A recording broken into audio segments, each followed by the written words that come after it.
聽過長笛二重奏、三重奏之後，大家有冇俾長笛悅耳嘅聲音所吸引呢？想唔想認識多啲呢一種樂器呢？即刻帶你進入長笛嘅世界啦！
啱聽過咧，就係成個長笛家族嘅大合奏啊！咁大家就知道咧係小眼睛看藝術啦。今集咧依然咧係有香港長笛中心嘅總監啦陳子瑜 Ringo 啦，同埋兩位同學Kelvin 同埋 Kenneth 咧同大家介紹呢個長笛嘅，歡迎晒啦！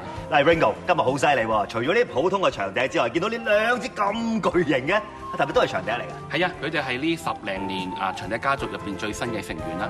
咁因為以前長笛俾人嘅感覺都係比較高音嘅樂器啦。咁如果真係要有低音咧，就要揾啲低音大提琴 double bass 咧，去俾個低音。咁啲長笛家咧、製造家咧就覺得，既然弦樂可以有低音大提琴，點解長笛唔可以有低音長笛咧？係啊。咁所以咧就喺過去呢15年度咧，就有呢兩支大嘅低音長笛嘅出現啦。咁啊同類翻啲添啦，係咪啊？係啦。音樂方面嘅話會豐富好多。係啦。出嚟嘅效果會點啊？亦都個效果個音色會大家統一一啲啦。咁啊聽落去咧就亦都好睇好多啦。係。由最細嗰支去到最大嘅都係長笛。係啦，視覺上有一定嘅吸引力啦。係咯，我見到呢兩支巨型嘅長笛啦，咁佢哋個構造都好特別啊，不如同我哋介紹一下嘛。嗱，咁其實個構造你同我哋普通長笛係個原理係一樣嘅，只不過窿與窿之間咧嗰個距離咧就用翻倍數去擴大佢。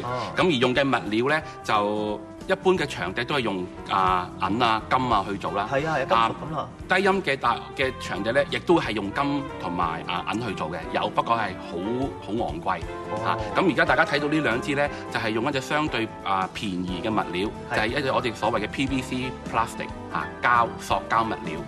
嚟去做嘅嚇。咁就大家睇到咧，就類似係我哋水喉係啊，嗰啲渠嗰啲咁樣渠嗰啲嚇，咁係用一個咁樣嘅原理嘅嚇。咁啊，但係就喺唔同嘅位置咧，去做一啲窿出嚟，而產生唔同嘅音高同埋音低。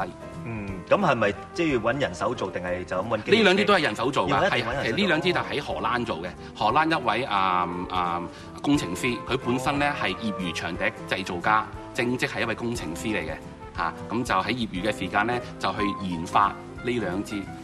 哇！咁就係一個喜訊嚟啦，係啦。係啦。咁但係究竟咧掌握嘅時間嘅話，會唔會覺得辛苦啲咁啊？兩位同學啦，係咪啊？係啦 ，Kenneth，咁其實你本身係咪就係吹開咁巨型嘅笛㗎？我就唔係，我就平時咧就吹開呢支次中音嘅長笛。哦。係咯，咁點解我會揀呢支咧？咁我覺得佢比較獨特啦，比較少人吹。佢冇普通嘅長笛高音，佢比較低音少少嘅。咁我覺得比較有興趣啲咯，長笛係啦。係啦 ，Kelvin 你咧，咁你本身係咪都係吹開咁大支嘅？我係吹呢個配低音長笛嘅。咁我本身原本學嘅都係吹翻一啲普通嘅長笛啦。咁但係長笛就屬於高音樂器㗎嘛。咁而家出咗有支咁低音嘅長笛，咁都想試下一支低音嘅長笛出嚟個聲係點咧？咁所以我都吹呢個配低音長笛咯。咁但係其實即係吹落嘅時間，會唔會覺得吃力啲咧？因為咁大支啦。都會㗎，相對地用嘅氣都會要多啲咧，先至可以吹得響。掌握方面嘅話，最主要留意啲咩嘅？掌握方面最主要都要夠氣啦，同埋要拎得起啦。係啦，因為比較重啊啲長笛都。明白啦，係啦，今日咧即係知道啦 ，Ringo 啦同埋兩位同學啦介紹個長笛啦，令到咧大家1連3集小眼睛學藝術裏邊咧，對於長笛嘅認識咧，亦都係加深咗㗎，真係多謝晒。